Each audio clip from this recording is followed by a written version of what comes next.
Right from the jump, the tone is already aggressive, and that's a red flag. Officers are trained to de-escalate, not escalate. So ask yourself, who's actually creating the tension here? Listen, I ain't got time for this. Don't speak to me like that. Come speak to me, yeah? Right,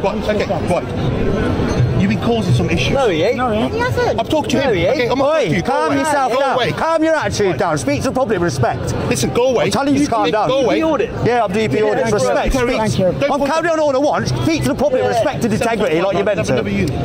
Why is there no police here? Go and speak to the inspector. You call through now and tell him to send police. No, you don't tell me what to do, pal. Oh, shut your attitude up as well, you. Wind your neck in. Wind your neck in, yes. Wind my neck in. Yeah, you're the police officer. See that? That's a claim and a half. You're getting a claim against you. You little You're losing your job, you little... Yeah, you think so? See that, guys? That's assault. Witnesses, yeah? You do nothing wrong. You assaulted me. This is the moment everything changes. If that push really happened without lawful justification, we're no longer talking about attitude. We're talking about potential assault by a public official. And that's serious. Do you think this crosses the legal line? Right, on camera. Whoa. Yo, he's off his head. Whoa. He can't be a copper. Whoa. That's look at that. Look at that. Wind your neck and look how bad he is. This wasn't a snap decision driven by immediate danger. It was a deliberate choice to use force as a means of control. Someone challenged his attitude, and instead of responding with professionalism, he chose to assert his dominance through intimidation. This isn't policing. It's an abuse of power. Officers are supposed to remain calm and composed when questioned, not lash out when their actions are called into account.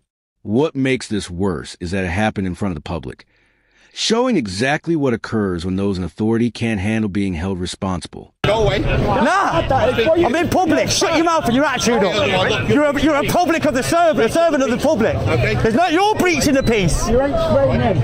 Okay. You ain't spraying him. And I'm doing nothing wrong. No, you're not. You speak to him like that's what you're doing. You don't get to speak to public like that. You don't get to speak to people like you're speaking to him. That's not how your role works. You're a police officer of the law, serving the crowd and serving the people. Respect and integrity. Remember your oath and your college of peace in training. You're absolute disgrace. The way you push me over now, you're getting... Now this is where legal knowledge comes into play. The auditor is referencing misconduct in public office, basically arguing that the officer abused his powers. But here's the real question. Will police hold their own accountable or close ranks? Claim against you, you're getting sued. Right. You should lose your job for that as well. Yeah, okay, we'll see. Yeah, we will see, won't we? And you're going to be all over the internet. Do you know how many people are going to see you? You're live now. Good for you. Welcome to YouTube, you how about that? Okay, swear at me once more, I'll lock you up. Higher threshold. Is there any complainants? Is there any complainants for my swearing? Any complainants? Your officers need to arrest you. Okay. You assaulted me. Right. You need to arrest your fellow officer. Section 26, he just pushed me on the ground, threatened me with power for telling him to rat himself. Now, arrest your officer now. The auditor is calling for their colleagues' arrest under Section 26 of the Criminal Justice and Courts Act 2015, which criminalizes police officers who misuse their powers or engage in misconduct while on duty. In this case, the auditor was assaulted, not during a heated arrest or in response to a threat, but simply for challenging the officer's unprofessional conduct. This situation echoes the case of Richard Helling, a former South Wales police officer convicted under the same section for exploiting vulnerable individuals. Like the officer in this incident, Helling misused his authority for personal gain rather than upholding the law. His conviction highlights the severity of such abuses and sets a clear standard for accountability in law enforcement. You're online on YouTube, you're going on YouTube, you don't do your jobs correctly, you're going to look like idiots. Now he's assaulted, assaulted me, mate. We need to work out what's gone on. He's pushed me, he's foot to me like that because he was speaking to him like club and I told him to speak to members of the public respect like you're meant to and professionally, and that is the worst example. He needs to be fired, he's getting sued or we're putting a claim against him. That was outrageous. Arrest him.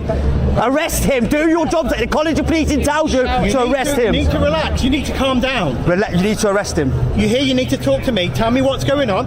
So obviously dealing with. He was talking to him, and the way he was speaking to him was disgusting. The way you do not speak to members of the public like that. The way he was disgusting. Everything about him was disgusting. He's going to get. Do you know how many views he's going to do online now? He'll go viral with the way that was. That was one of the worst situations I've ever seen. I've done this for a year now. You need to arrest him. Okay, well, we're not going to arrest him. But you're not going to arrest your colleague when he's just broke the law and assaulted a member of the public. But you're entitled to make. What does your College of Policing treat you at the beginning? When you're call your officers. No, you listen to me. He has assaulted me and broke the law. Listen to you. You're entitled to make a complaint online. You're getting sued, mate. Okay.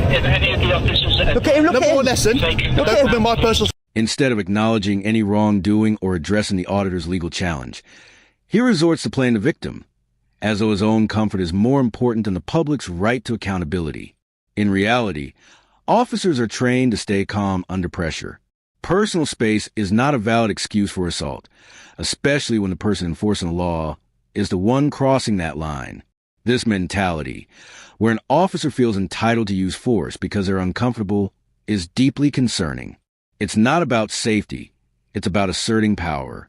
When confronted with that power, instead of de-escalating, explaining, or walking away, this officer... And here's another key point: identification. After using force, officers are generally expected to identify themselves. Refusing to do so doesn't just look bad, it raises serious accountability issues. If you can't identify the officer, how do you seek justice? Chose to push someone to the ground and then try to justify it with a weak, fabricated rule. That's not policing. It's misconduct, pure and simple. Get him. Okay. Right, identify yourself. 7459. Name, station. Okay, don't need to give money. Yes, you do. No. 3 forms. You've used your powers against me. 3 forms of identification. Don't point at me. I'll point like I want. No. Yeah. 3 forms of identification. You're going to push me again, are you? If you can put in my space, yes. Oh, you're in my space now. What would happen if I What pushed I'm you? doing? Well, you can try. Ah, see what I mean? Yeah. See this, people? Yeah. You're welcome to YouTube. Have a good day. What's name and fucking station Have a as good well? day, sir. Name and station. I don't know. On his name and station, he's got to give 3 forms of identification. According to College of Policing guidelines, officers are required to identify themselves when asked, providing their name, rank, and station, especially in situations involving the use of force. This isn't just a courtesy. It's a safeguard designed to protect the public from abuse and ensure accountability. After committing an act of violence, this officer chose to make himself untraceable, further eroding trust, transparency, and the very principles of policing in a democratic society. For the public to seek justice, they need to know who is responsible for their mistreatment. Without this, misconduct remains unchecked. The officer's refusal to identify himself after such a serious incident isn't just an act of arrogance. It's a deliberate attempt to avoid accountability, making it completely indefensible. A good day. You ain't going to have a good day when it follows through on you. Welcome to YouTube as well. Thank you. Look at this guy. Look at him. Look at the state of him. Really? Yeah, the state here. Yeah. Okay. You know what I mean? Absolute. Swear at me again, I'll lock you up. Because you can't use a higher threshold. You can't lock me up for that. Really? Yeah, Section 5. Really? You think so? That's it, you can walk him back. See, he was going to arrest me, guys. Will, sort him out, man. He's horrible, mate. Right, how's it going? Him, he pushed me over there. His attitude stinks. He's threatening to arrest me, power spray me. The opposite of you. He needs to be sacked. He needs to be arrested. He should be arrested by fellow officers under your College of Policing to protect members of the public. He should be arrested for that. Let's be clear. The auditor had just been assaulted. He was shaken, hurt, and understandably outraged. That emotional reaction is completely natural after being physically attacked by a public servant. Swearing in that moment isn't harassment or disorder. It's a raw expression of distress. For the officer to immediately respond with, "Swear at me again and I'll lock you up," goes beyond being unprofessional. It's outright abusive. The law rightly holds police to a higher standard due to their role and training.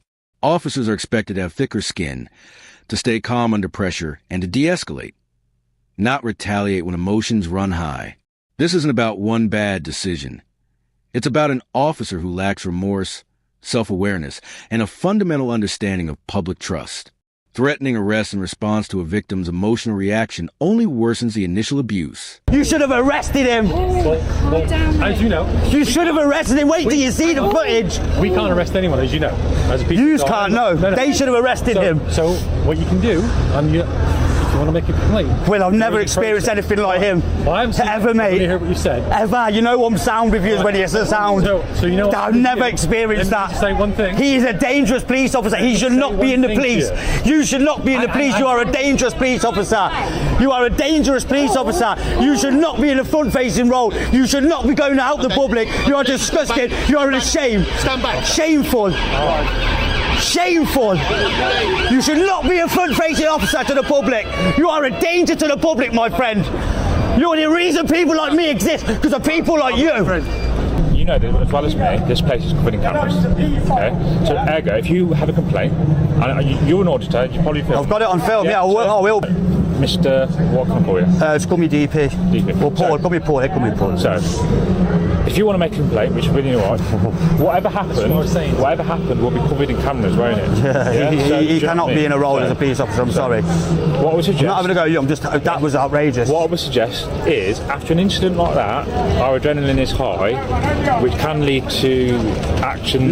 When you see the footage, there's no excuse for his behaviour then. Initially. Whatever's happened is happened. This kind of excuse from the second officer is deeply concerning and, frankly, dangerous. To downplay a clear assault by saying our adrenaline was high not only dismisses the severity of the situation, but also tries to normalize violence and misconduct from those who are specifically trained to stay calm under pressure. Police officers aren't civilians caught in a street fight. They are professionals, entrusted with authority, and expected to rise above emotions, not be driven by them.